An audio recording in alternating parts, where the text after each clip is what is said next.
Ela Bamberska, jestem z zawodu psychologiem i pracuję w takiej poradni dla chorych na stwardnienie rozsiane we Wrocławiu. To jest schorzenie neurologiczne i jednocześnie też pracuję w takiej fundacji Młodzież dla Chrystusa, która ma swoją siedzibę we Wrocławiu. Tak, prowadzę tutaj przy pomocy jeszcze 2 innych dziewczyn warsztaty samopoznawcze. To jest taki pomysł, żeby właśnie wzbogacić czas obozu, zlotu jakimiś zajęciami, które coś mogłyby dać ludziom. I no, mam taki pomysł, taką ideę, przekonanie, że warto jest jakby poznawać siebie i że inni ludzie mogą być takim fajnym źródłem też wiedzy o nas samych, o sobie. Rozmowy z nimi, różne gry, zabawy, które robimy, mają dostarczyć jakby takiego bazy, podłoża do tego, żeby się otwierać, żeby mówić, jakby dzielić się swoim życiem, swoimi problemami, dotykać różnych sfer życia, o których może nie zawsze rozmawiamy, czy nie umiemy rozmawiać. Myślę, że jakby zapominamy często o tym, że fajną rzeczą jest jakby widzieć, kim jesteśmy jako istoty stworzone przez Boga, jak jesteśmy wyposażeni, jak reagujemy, jakie jest nasze życie emocjonalne, jakie mamy pragnienia, potrzeby.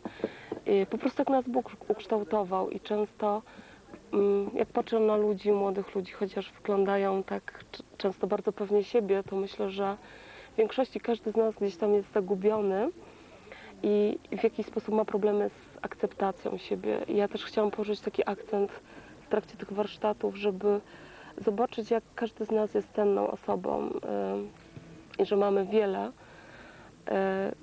Jesteśmy obdarzeni przez Boga cudownie i żeby to umieć docenić, nie patrzeć na drugą osobę i porównywać siebie, nie? Tu świetni muzycy, a ja nie potrafię grać, ale po prostu mam inne rzeczy, które mogę dać drugiemu człowiekowi, którymi sam mogę się radować i z nich korzystać. I myślę, że tak jak widzę, że ludzie bardzo fajnie wchodzą w te wszystkie gry i łapią taki fajny kontakt ze sobą.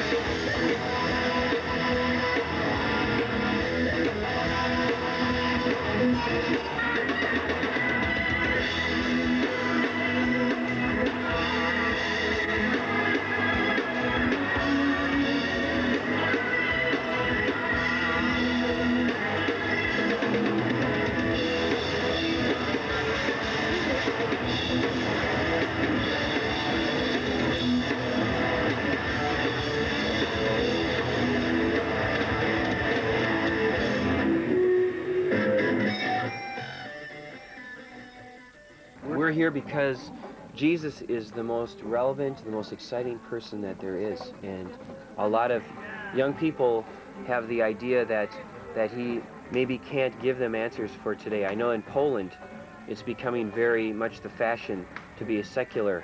And I think a lot of young people in Poland have a strange idea about God. Maybe they've had a wrong example of God in their life.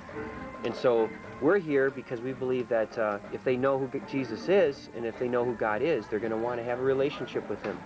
And so that's the reason that we're here. Why are you here, Ken? Well, I'm here because you're here, and the same reason.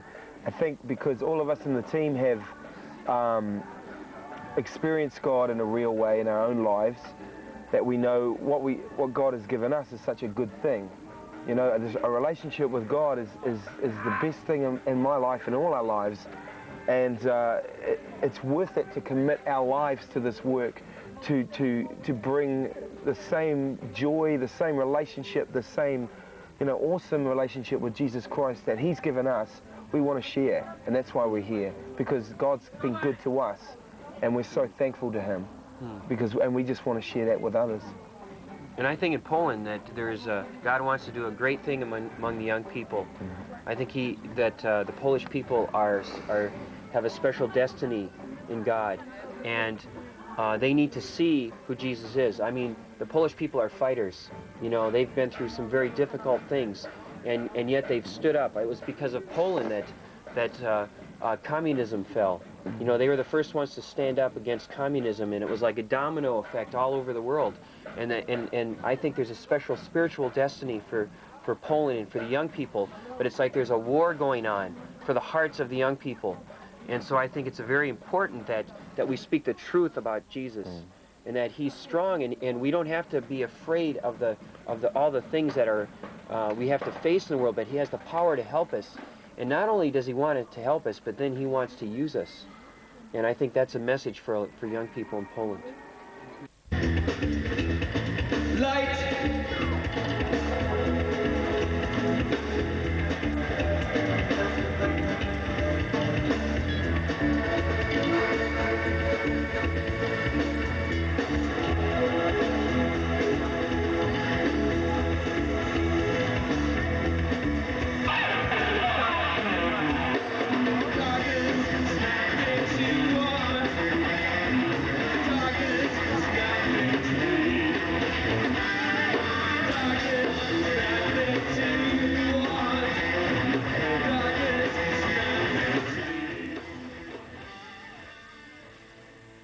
And I have 2 sons and 1 wife, and my children are blessed because I am in ministry, and my kids probably have the greatest life. I mean, it's amazing the kinds of things they've got to experience and the things that God has done in their lives. And so, if you love your family, you want to be in the center of God's will.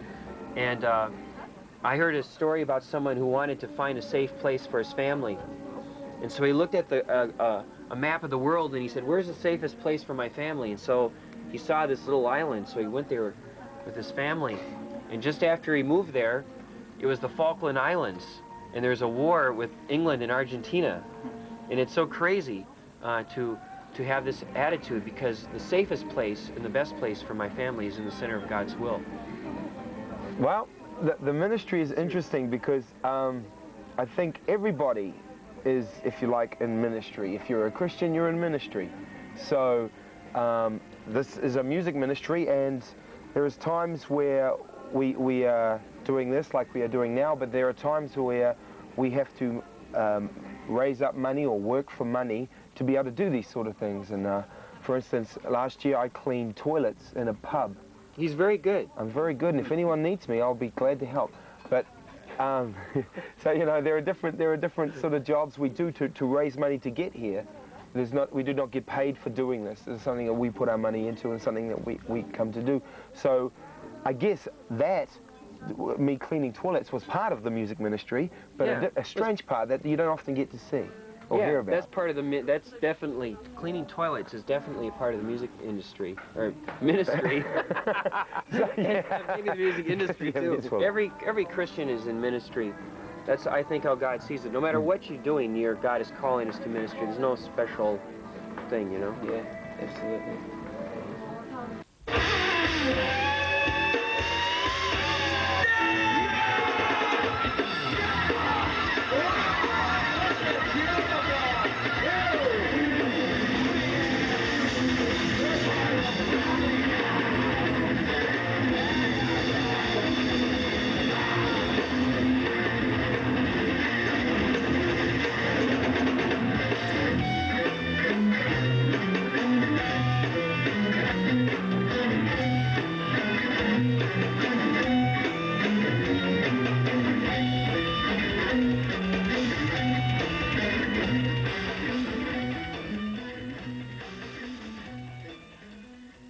Don't be seduced by the materialism of the West.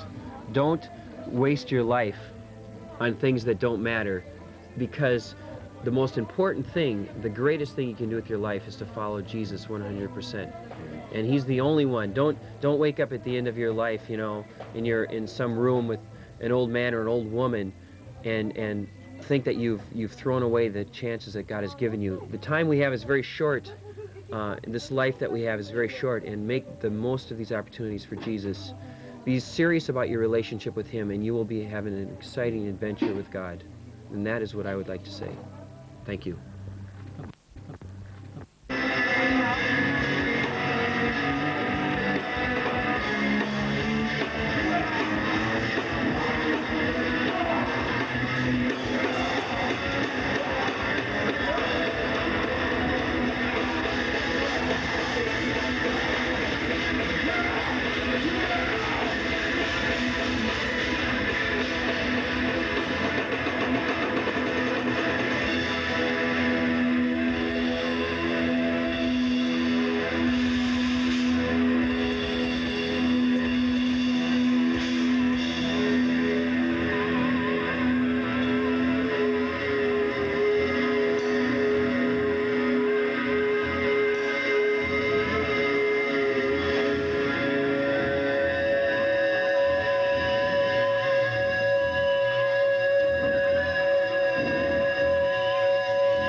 Słuchajcie, mam przyjaciela, czy miałem przyjaciela, który umarł kilka dni temu.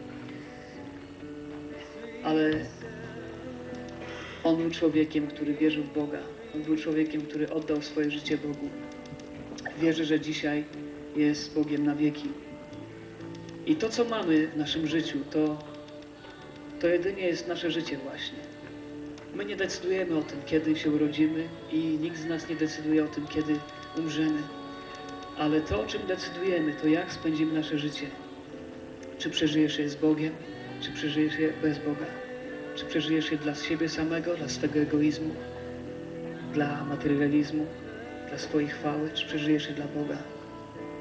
Wiecie co? I chciałbym życzyć wam i modlę się o to, byście oddali swoje życie Bogu. Całe swoje przyszłe lata, które będą, miesiące, dni, całe życie. Byście kiedy skończycie ten czas tutaj na ziemi, mogli pójść do Boga z radością.